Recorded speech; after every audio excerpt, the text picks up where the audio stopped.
Hello and welcome to the Scottish Games Network podcast. My name is Andrew and this week we're speaking to Claire Morwood.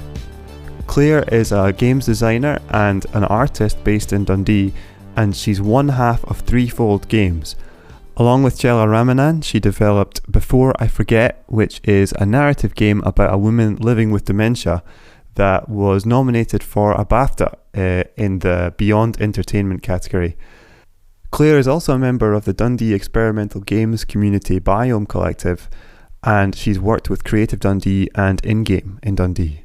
Before I Forget was initially released in July 2020, but it was re-released this week for Nintendo Switch and the Xbox consoles, so we thought it would be an ideal time to catch up with Claire and find out all about the work she's doing in Dundee and just her career in general, because she's had a really interesting and kind of unique path in the games industry. So please enjoy this conversation with Claire Morwood of Threefold Games.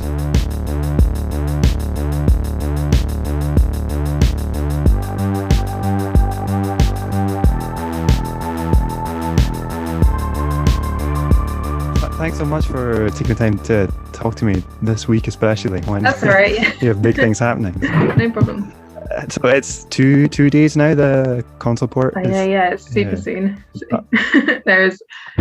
fairly busy, but also I think because we've got like the publisher this time around and some like marketing people helping us as well, there's like the work is kind of spread out among more people, which relieves the stress a little bit. In terms of the actual development of the console versions, were you doing that like in-house yourself? Yeah, no, the publisher that we're working with had a third party that was doing the actual development, which was nice. So we kind of like came on board a tiny bit just to help with a couple of bugs and things. But primarily it was other people doing it, which was quite nice. So how did the relationship with the publisher come about? I'm trying to remember. I think they approached us initially about it, and then it's so long ago now. Yeah, I think we got an email from them sort of saying, is this something you're interested in? And then we just like chatted more to them, which was nice because like the console side of things had been something that we had thought before, like, oh, this would be cool, but didn't really know exactly how to go about doing it. So that was after the PC version had already been released? It was like around the same time, I think, or like just after it had been released, we kind of started talking to them. It must be weird, like releasing a game twice. Yeah. Yeah, I suppose like most games do it all in one. We didn't really have the budget to allow for that initially. Well, I'm glad because it's given us a chance to have a talk with you, because I think probably it wasn't on our radar earlier on, maybe. So I guess I should probably say what we're talking about, actually. So we're talking about Before I Forget, which is a game that you worked on with Chella Ramanan, right? Mm-hmm. And you guys, the name of the studio is Threefold Studio. Threefold Games, yeah. Sorry, Threefold Games. Apologies. Should probably be letting you do that part. But she is based down in England, and are you based up here in Scotland? Actually, she's currently based in Sweden. So we initially, when we started the company, we were both sort of near Bristol, but she moved to Sweden like a year and a half ago, and I moved to Dundee about 6 months ago. So neither of us are in England anymore. Yeah, you moved to Dundee during the pandemic then? Yeah, that was interesting. Yeah, that must have been a situation. Yeah, it was kind of partly because of the pandemic, to be honest, because my partner and I were in like a tiny little studio flat, and it was getting a bit, just like cramped. So we wanted to try and like move somewhere a bit bigger, but Bristol's pretty expensive, so and then like we knew people here as well. It wasn't just like a random chance of moving to Dundee. But well, I'm definitely interested in digging into those sort of Dundee connections later on. But I guess first I should ask about how you and Chella met one another, because I read that you kind of met on a game jam in Bristol. Yeah. So we met at Game Jam. It was the XX Plus Game Jam in Bristol, which was for marginalised genders, and so we hadn't met before that point, and we kind of just like made a team together and started like thinking about ideas for the game. The theme was borders, so that was sort of like the inspiration behind the topic of dementia, kind of thinking about like borders of the mind rather than because we had some ideas at the game jam around like physical borders and things like that as well. But yeah, settled on from like some of the ideas that Chella had from her kind of like writing ideas notebook. So how does that the process of going from the writing and turning that into a game work? So I listened to about the director's commentary in the game, and she was saying that she had some of it written out like even to the point of the music will lead the player in this direction or something like that. So how do you go from that process of her having kind of storyboarded it in that way and turning it into a world that you're like walking around in? Yeah, I mean, so as you say, the way that she preferred to write in terms of the actual like writing itself was in sort of script format, but she did a lot of the like sort of narrative design as well, and then we sort of together worked on the game design of the game. So we would have a lot of conversations around what exactly the game was and how like individual rooms would be laid out and how that would sort of interact with the narrative when certain memories would trigger.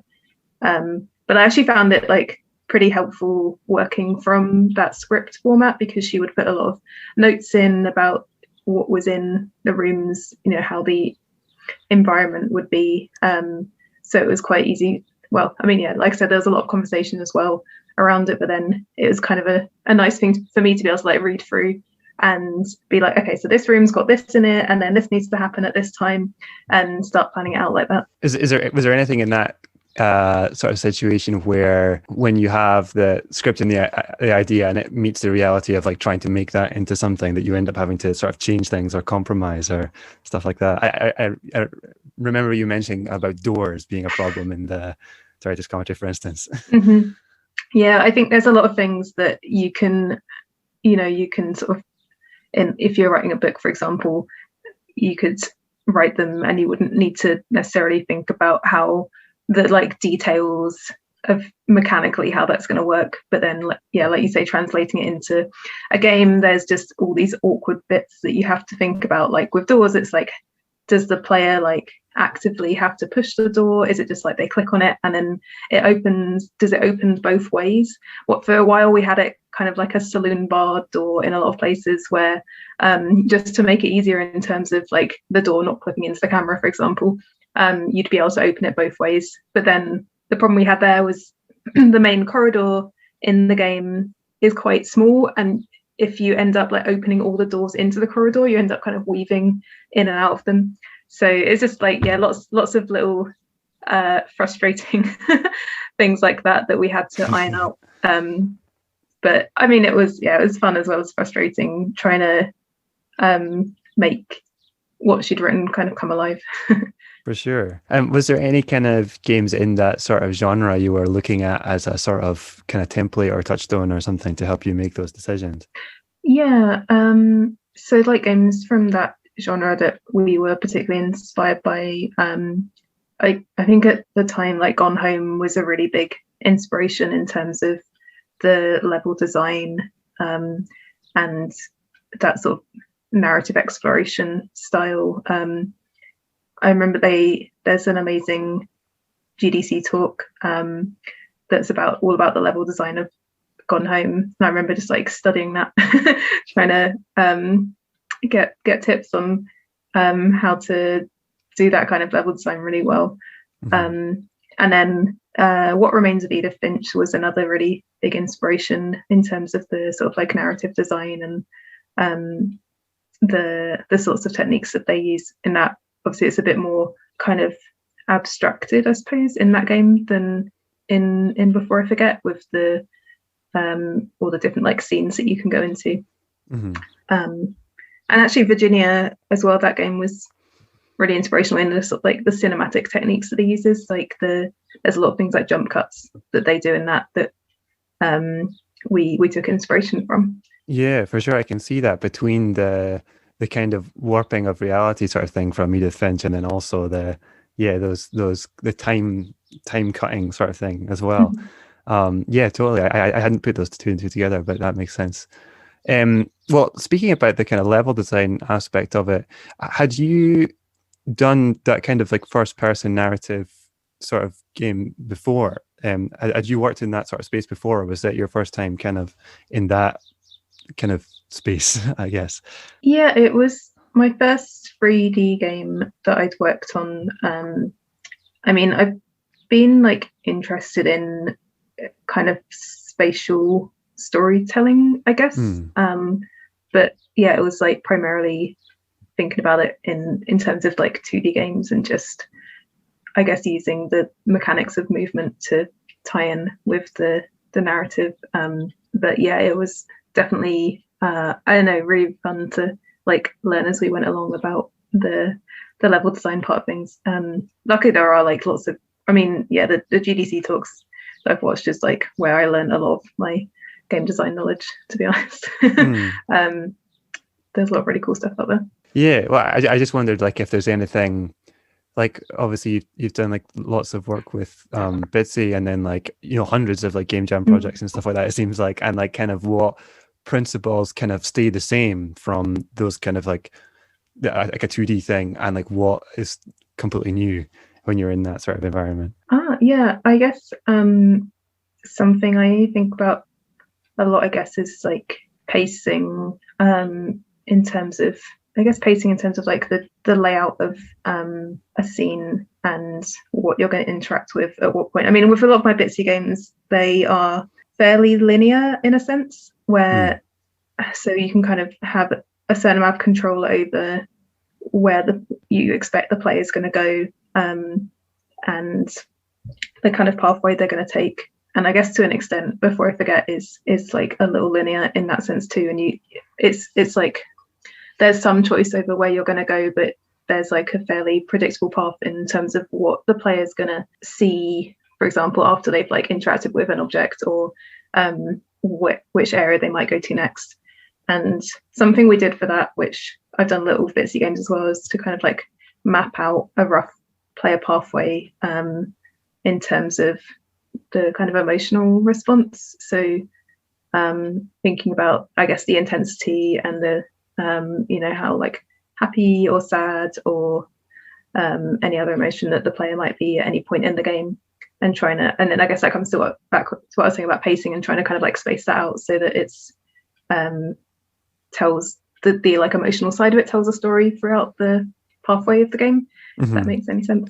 Yeah, no, absolutely. I mean, and it's a part that I'm really interested in as well, because I mean, for me anyway, like the game was like hugely emotionally affecting, right? And the pacing, I guess, is a huge part of that, because you have to buy into the relationship and everything like in such a short, I mean, the game is, you can play it in like an hour or something, so you like the pacing is so important. And I wondered, like, from like a playtesting aspect, like how does that go, like if you're trying to gauge like strangers emotional reactions to things, and then I guess strangers having to be vulnerable as well, like in a situation like that. It sounds, yeah, I'm fascinated by that. Yeah, like one thing is, it's, I guess, hard if you're playtesting like just a small section of the game, because you're not going to get that full impact of the length of it. And so for a long time, with Before I Forget, we were just playtesting our demo of the game, which is sort of the first 10 minutes, I'd say, of the game. So yeah, if you played it, it's like up until the end of the section where she's trying to find the bathroom, which is good, because actually that part of the game was one of the ones that required the most testing to get right, and make sure that it was like the right balance of frustration and kind of like motivation of the player to keep going, rather than just kind of get like confused and give up. But I think because there was like particular emotional risks that we knew we wanted from that particular scene, and from like other scenes in the game as well, you kind of can test some of those in isolation. But we certainly did like tests as well with people who play the game as a whole, which would end up being quite different from the tests when we just watch people play for like a few minutes of it. Yeah, it's such a, like, I'd imagine it's like a lot of fine tuning for sure. Mm-hmm. But speaking about emotional reactions, though, so before I forget, was nominated for BAFTA for Games Beyond Entertainment. So I was wondering kind of what it's like to be nominated for a BAFTA, because most people listening to this podcast won't have had that experience. So yeah, it's incredible. We're just amazing, really. Like, especially because the games we were alongside were just like these huge, like Animal Crossing and games like that. It's just like an honor to be alongside games like that, really. And really, I don't know, nice to see that there was like a tiny game like ours in that category as well. But yeah, it was just, it took me like, I think it's just about sunk in now, but it definitely took several weeks for it to feel real. Yeah, for sure. Well, and I imagine that the kind of audience and notoriety and things are only going to increase with this new console version as well. You would think also. Okay, well, I suppose I should jump on to the kind of local aspect of the conversation. What with this being the Scottish Games Network, so I first came across you last year through the Biome Collective when you were doing the Bitsy Workshop. So I'm wondering how, I saw on your website that you'd done like a talk at Arcadia in maybe 2 years ago or something like that. So how did you end up coming to Dundee and making connections here and end up moving here? I guess so. The first time I remember I was at there's a games festival called Feral Vector, which happens in Hebden Bridge, which is fantastic. Sadly, obviously not been on for the last couple of years, but I used to go to that. Well, I went to it a few times, and I think the first time I was aware of Biome, I saw a talk by Malabas, one of the founders, directors at Biome. He was talking about it, and then I also met a few people from Dundee there as well. One of whom is now my husband, which is like partly why I am in Dundee. So I guess it's like kind of meeting those people and then visiting Dundee a lot to see him and just kind of discovering the scene here. Because I lived in Bristol before that, and where I was involved in the local games scene there as well, which is like a super supportive scene, and there's lots of like independent games companies there as well. But what I like about, I think, the Dundee community is because it's a smaller city, it feels like a bit more connected with sort of between the like arts and technology sectors and that kind of thing. And it feels, I don't know, I really enjoy the like atmosphere of all the events that happen, like say Arcadia and Neon in particular, ones that I've been to a few times, and all the stuff that like Creative Dundee does, I think is really cool. So yeah, I guess I kind of got involved with Biome just kind of by getting to know the people from when I visited and seeing the work that they did. And then as I said a few months ago, we were looking to move away from Bristol to somewhere a bit more like affordable, and Dundee seemed like a really good option in terms of the games scene and just being somewhere a bit more quiet than busy. In terms of what you're doing at Biome, I know there's like a degree of like people working on their own projects and people collaborating on projects and things like that. So what kind of, I guess, from an outsider's perspective, it seems like Biome is this kind of black box that lots of really interesting things comes out of. But how that kind of works as a cooperative thing is maybe a bit unclear. So it'd be really cool to know more about that. Yeah, it's really, I guess there's a few, it's like individuals and sort of small companies, freelancers that are all kind of within this network. And so there's, Biome itself, in terms of the projects they produce, tend to be sort of like a couple of core people, but then they'll collaborate with other people within the network as well when they need additional people on those projects. But it's, I don't know, it's a really nice space for, I guess, I was going to say networking, but that sounds so businessy. But I guess it's people like communicating about what they're working on and sharing opportunities with each other. One thing that has been really nice in lockdown times is we've started having, well, it used to be in person, but these sort of sharing sessions where we'll have a group call and then people can just kind of screen share and show what they've been working on, which has been like, I don't know, it's every week that happens. It's something I always look forward to. Yeah, and it's really like we've had a few new people join recently as well, who have all been like amazing and joined in with those like sharing sessions as well. For sure. Yeah, it sounds really cool. What are you sharing during those sessions? What are you working on just now?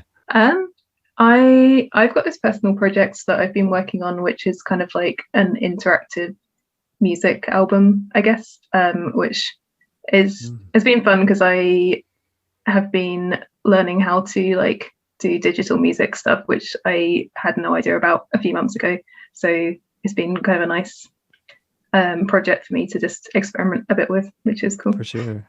Did the interest in the kind of digital music thing come out of working on Before I Forget? Just because I guess the music is is woven into that game in such a significant way, I guess.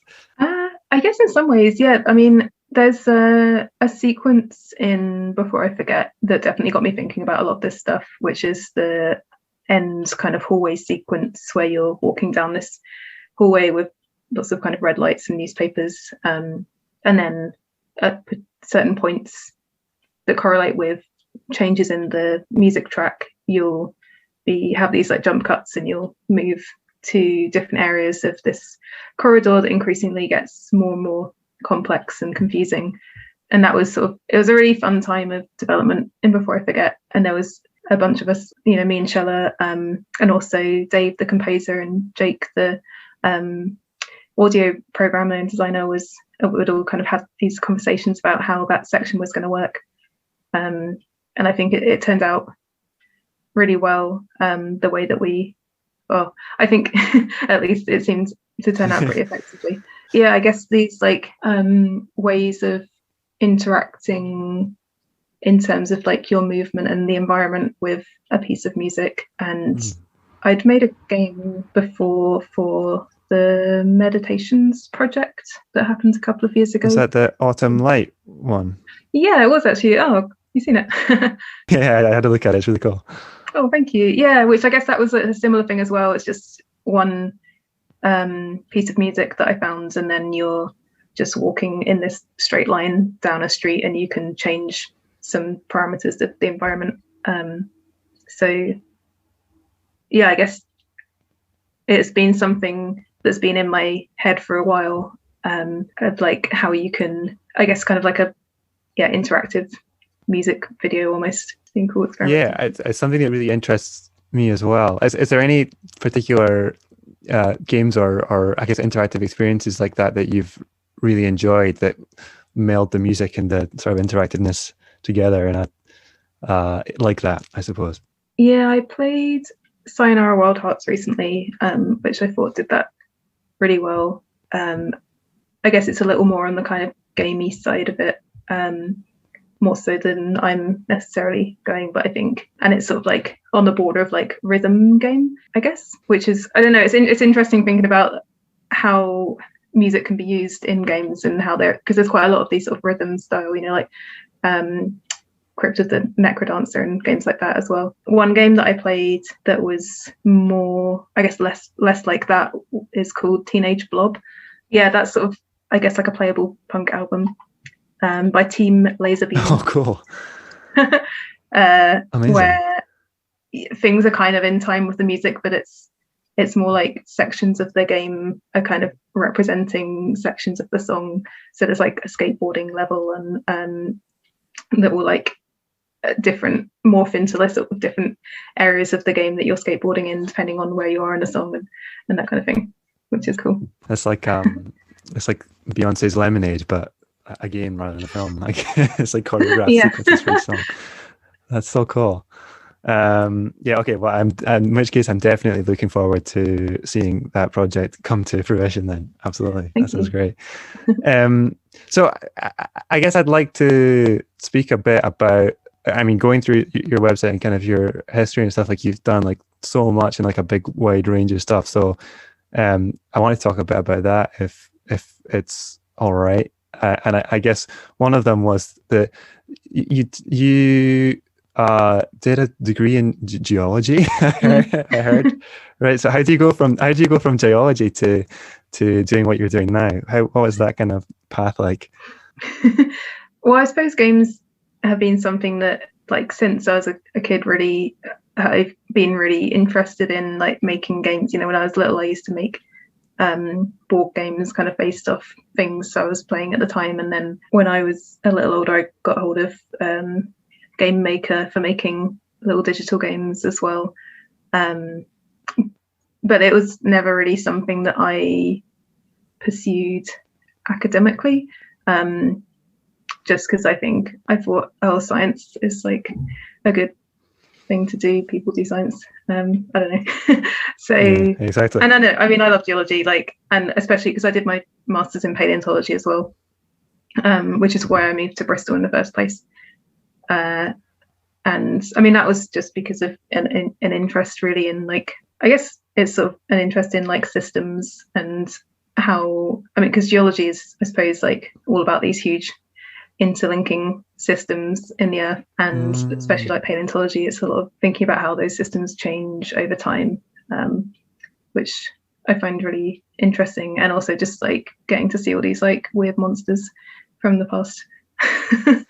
It's very cool. But I struggled to find I don't know, I guess I struggled to find work afterwards. Like I considered PhDs and sort of museum work and stuff like that for a while, but didn't really find, I don't know, yeah, spent a while trying to find something, but didn't really.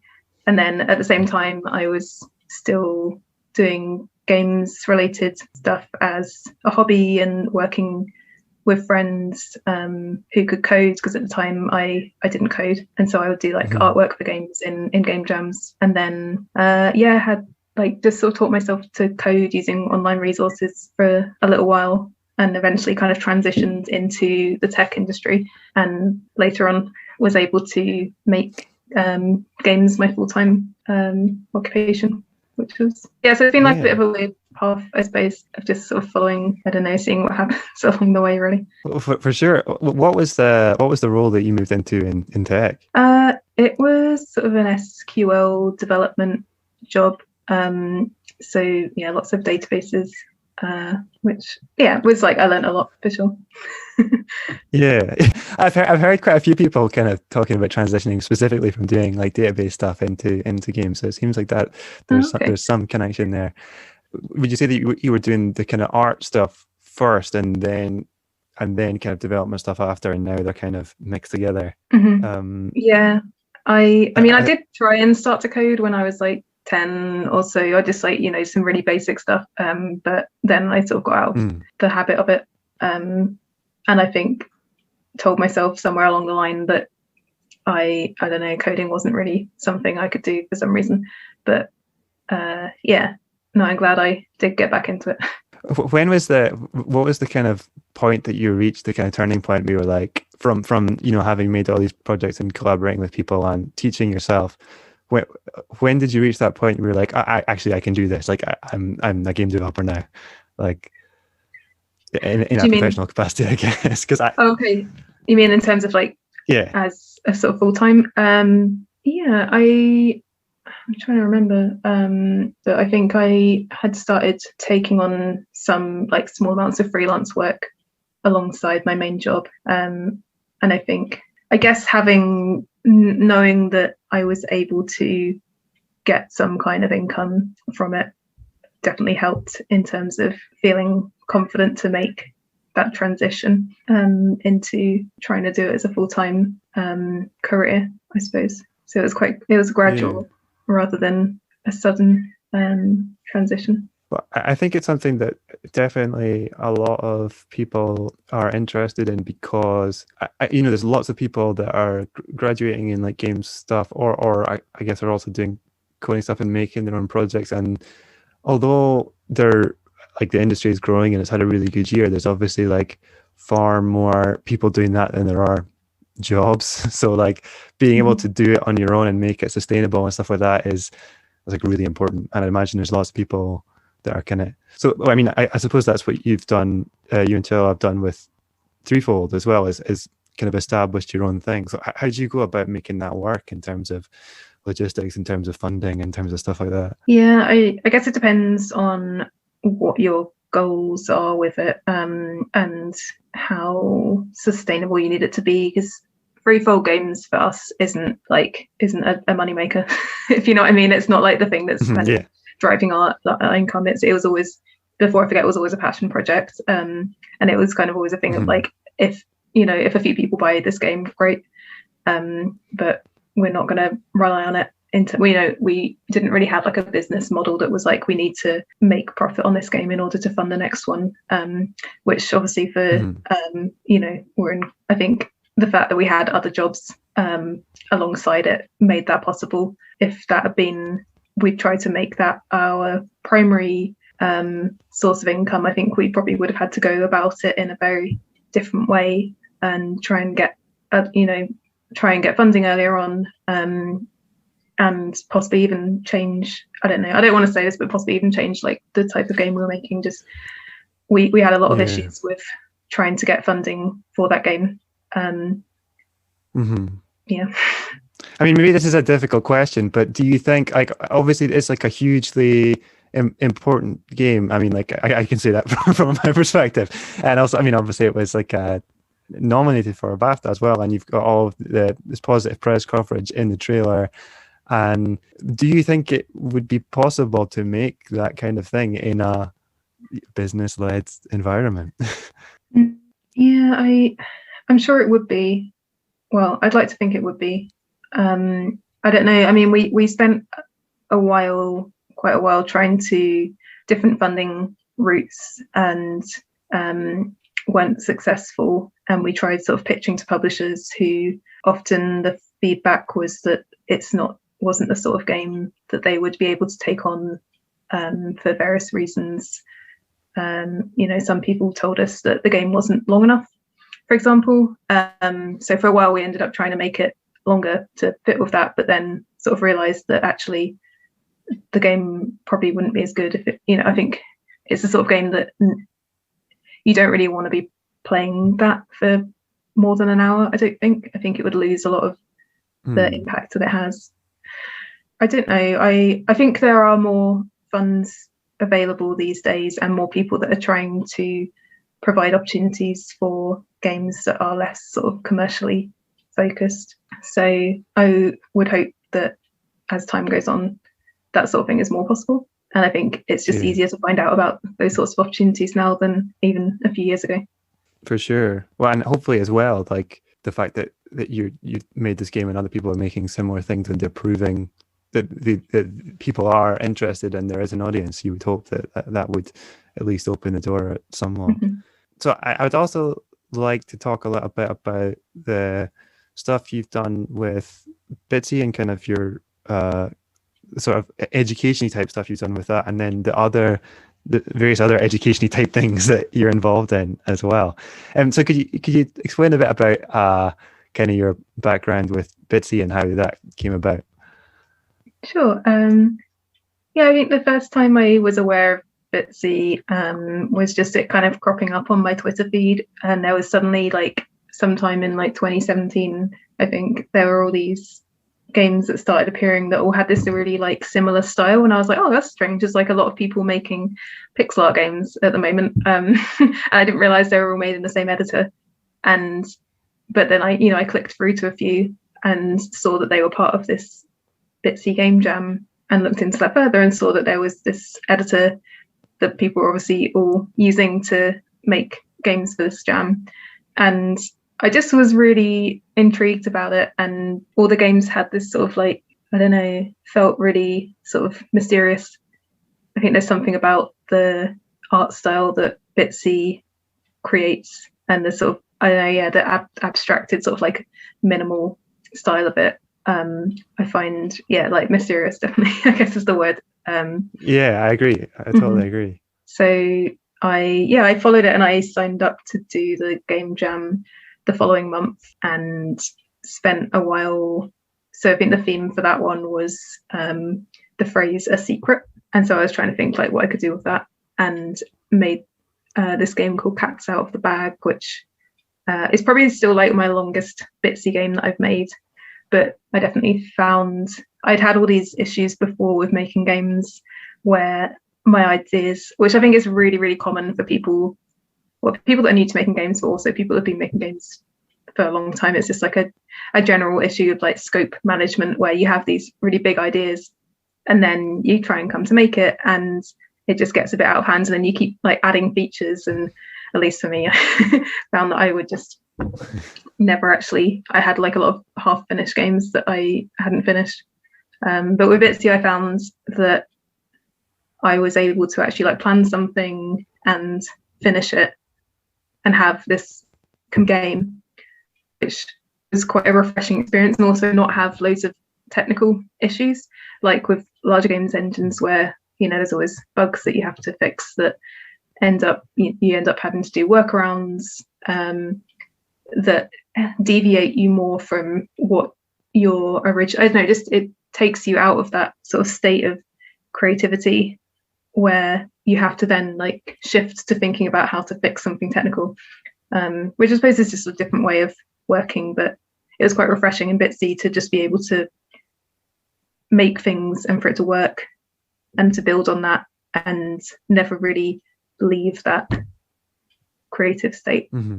So I just loved it, and I liked the community around it as well. I made this game and posted it, and people would comment and be really nice about it, and I could see other people's games, and it just all felt super positive and like a really nice way of creating games. So I just sort of stayed involved in it. And well, you ended up making what's sort of like the canonical Bitsy tutorial now, right?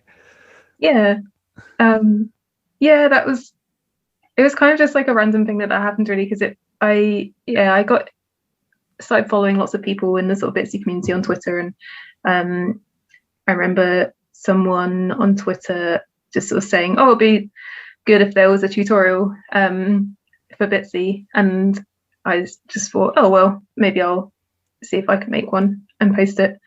And I mean, that's sort of it. That's like how it started. But I think what was nice about it is because I was and still am so enthusiastic about Bitsy in the way, I think maybe that like came across quite a lot in the tutorial, and so it's quite a sort of enthusiastic style of tutorial. And I ended up so I had to create a new game in order to take screenshots for the tutorial, but then in doing so, I ended up sort of just like typing little bits of narrative in it that was just all about why I liked Bitsy. So then I ended up having this game alongside it, which was just like, why I love Bitsy game. Well, it's it's through that tutorial and through that through the workshop that you did with Biome Collective and in-game that I ended up making a Bitsy game, my first and only game I've ever made.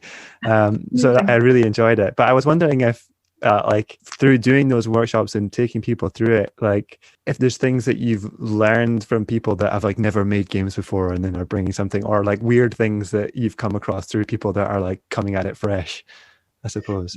Yeah, people make amazing things in Bitsy is like the main. I think it's just because it's this tool that's there's so few sort of prerequisites to using it. Like you don't need to code, you don't need to be like an amazing artist, you just need some time and a web like connection. It's amazing seeing the things that people create, and I think they just kind of go a bit wild with it in a really positive way. But also people, I think because Bitsy's it's like really limited in a way that means that you get to know sort of most of what there is to know about Bitsy quite quickly, and you learn about what those sort of boundaries and limitations of the tool are. And I think once people know what they are, they still have all these ideas about things they want to put into the game, but they end up finding kind of really unique workarounds of how to get those features in. So I think it makes people approach it in quite a like experimental, creative way, just game making in general, which is always amazing to see. It seems like workarounds are like such a big part of game development. Like again, I remember from the director's commentary on before I forget, there was a part where you were talking about how to make the music follow the player. It had been kind of attached to an object that was like then on rails and then being led through rooms slightly in front of you. Like how much of game development would you say is like kind of hacking your own solutions to weird problems, I guess? I mean, I don't want to say 100%, but like a lot of it. Yeah, I guess that's the fun of it. Really, is like I want to do this thing. How do I do it? And sometimes you'll find specific ways that the engine has already has available for you to do things, or there's like plugins you can get. But you know, a lot of time there's just like an infinite amount of solutions to a way that you can do something, and that's going to be what you choose is probably going to be based on, I guess, previous experience or the particular way that your brain works in problem solving. So it's like, yeah, I love hearing about the different ways that people approach game development. I think especially people that are new to it, because they're going to have so many different ideas about how to approach a problem that I don't know whether or not it's like the most efficient way, but I don't know if that matters. No, for sure. Well, I mean, and speaking on people kind of approaching it new, so you're also part of this organization Code Coven as well. Can you tell us a bit about Code Coven? Code Coven, yeah. So I was a program instructor for their Introduction to Game Making course, which just finished at the end of last week, actually. So that was an 8-week course that they ran last year as well. But yeah, so I had a class of 13 students who had largely kind of, some of them had like a little bit of coding experience, but most of them were new to coding, new to game development. And that was amazing. It's yeah, it was just like a really lovely class and really lovely like teaching staff that I was working with. And so we went through kind of the basics of Unity, and by the end of it, they were all making games like by themselves and with other members of the class as well, and then sort of learning about the games industry as a whole as well. Nice. Well, on that kind of holistic approach, like learning the different parts and things like that, what advice would you? So you're someone that basically was doing something different and then kind of had it in the background as a hobby, and then has turned that into what you're doing. So what advice would you give to somebody in a similar position, thinking like, I don't know if I can make games, like how do I do this? Like, you know, kind of what resources to go for, like what to learn, who to talk to, that kind of thing. I would definitely start by, I mean, I think everyone can make games, you know, so long as, well, I say everyone, I shouldn't say everyone, but like, as long as you have access to a computer, access to the internet, things like that, then it's definitely like possible to teach yourself, get connected to the games industry and that kind of thing. But I guess my advice would be to have a look at taking part in a game jam. If there's, well, my advice prior to that actually, because that involves sort of, yeah, my initial advice would be to see if there is any kind of game development community in your area, and if there isn't, is there something kind of online or in an area that's, you know, like nearby, and connect to that in whatever way works for that community. So if it's sort of online on, if they've got a Facebook or a Twitter or, you know, other social media, or if you're eventually able to go there in person, because at least in my experience, a lot of game development communities are like open to new people joining, open to sharing information about what they're creating and like playtesting each other's games and that kind of thing.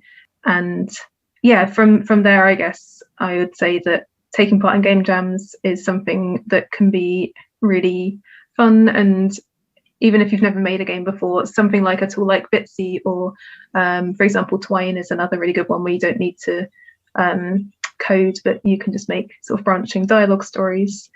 And there's other tools around, other small free tools that you can use if you're still sort of getting started with coding, or if coding's not something you necessarily want to get into.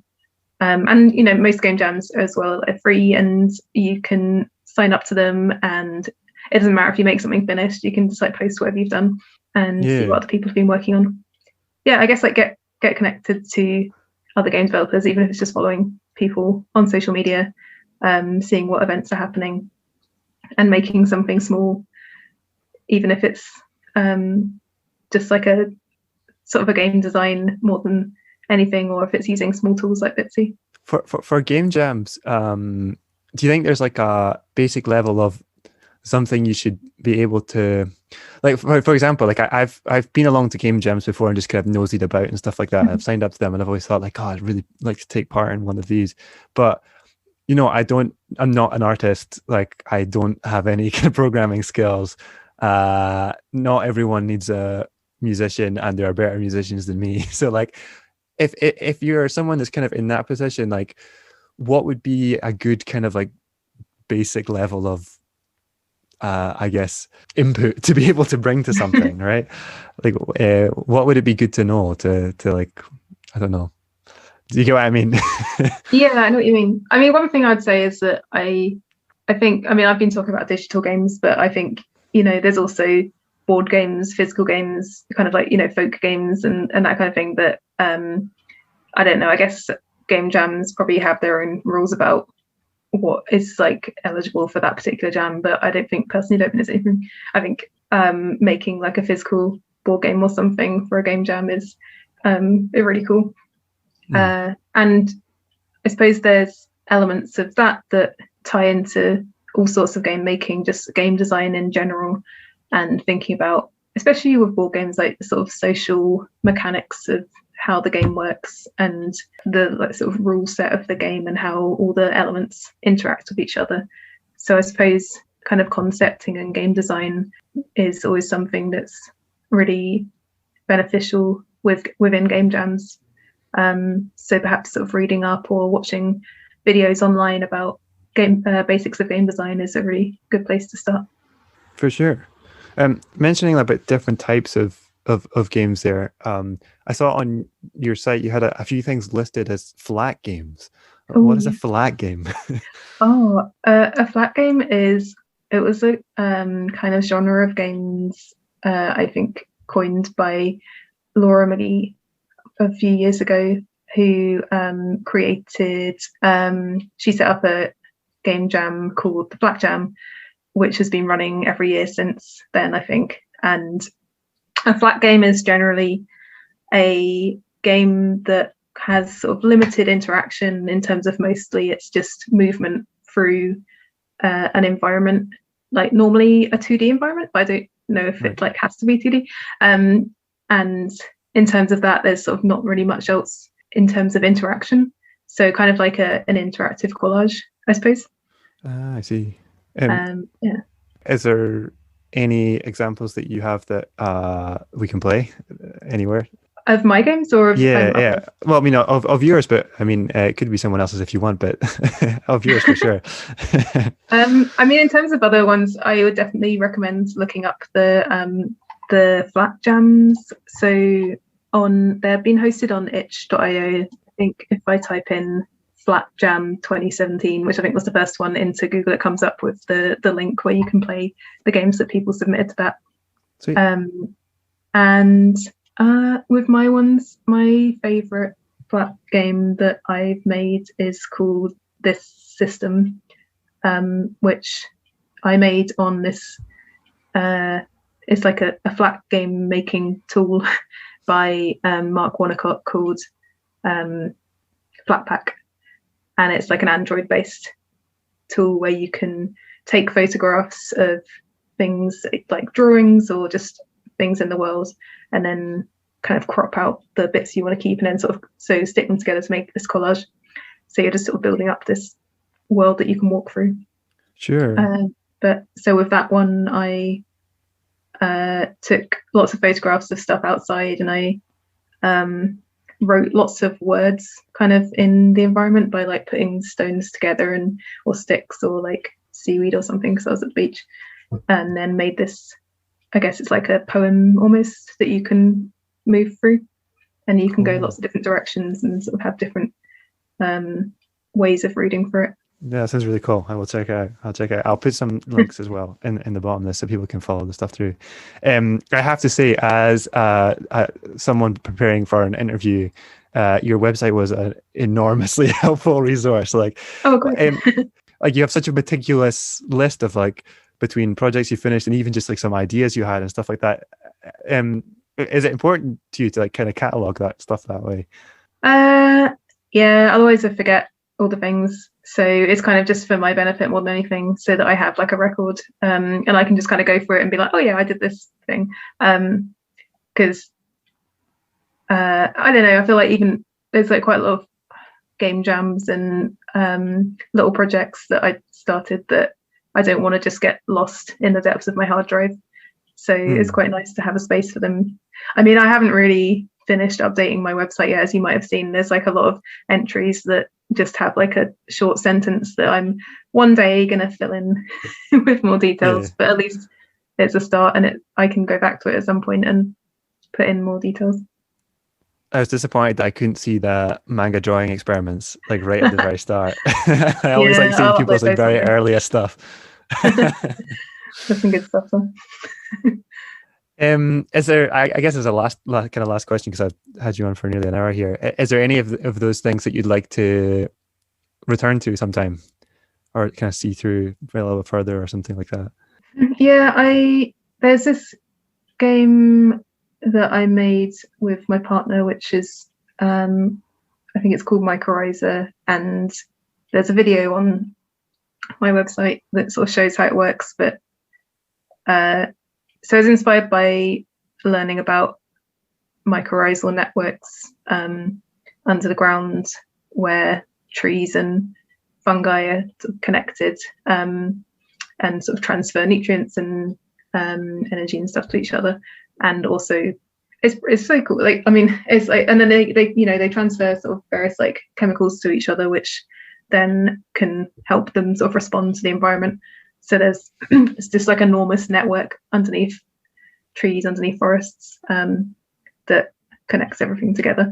And it's something that I've tried to make, or like I guess made sort of little prototypes of things a few times, to just like think about that subject and experiment with it a bit more.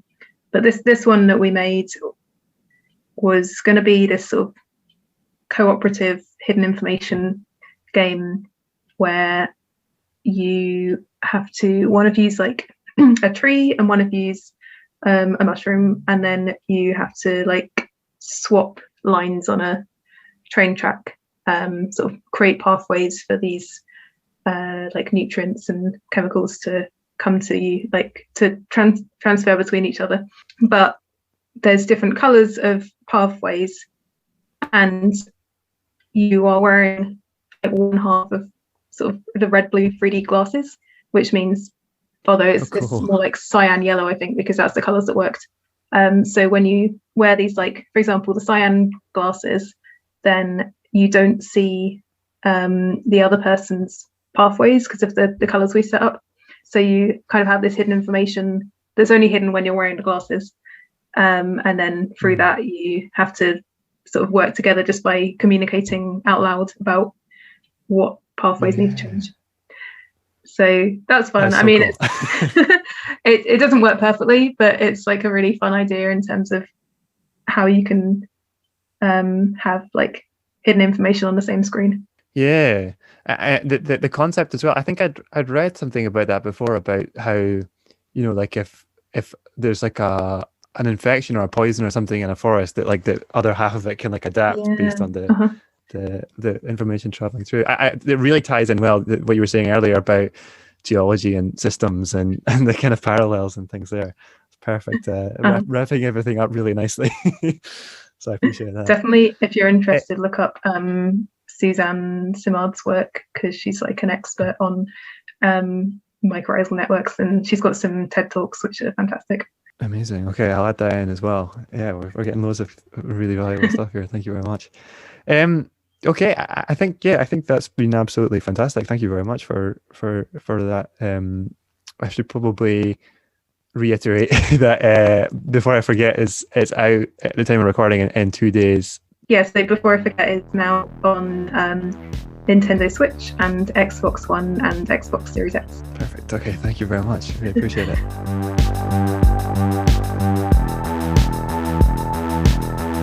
Thanks very much to Claire for joining us. You can follow Claire on Twitter at ShimmerWitch, and you can also find Threefold Games on Twitter at Threefold Games. You can find links to the games and other things that Claire mentioned in the show notes to this podcast, and also on our website at scottishgames.net. If you have any feedback, if you have any suggestions for guests you'd like to hear from, if you'd like to be a guest yourself, any of those, please get in touch. You can get in touch with us on Twitter at Scottish Games, or you can also find the Contact Us page on the website at scottishgames.net, and there's a form there that will send your email straight to Brian's inbox. For now though, thanks very much for listening, and we'll see you next time. Bye bye.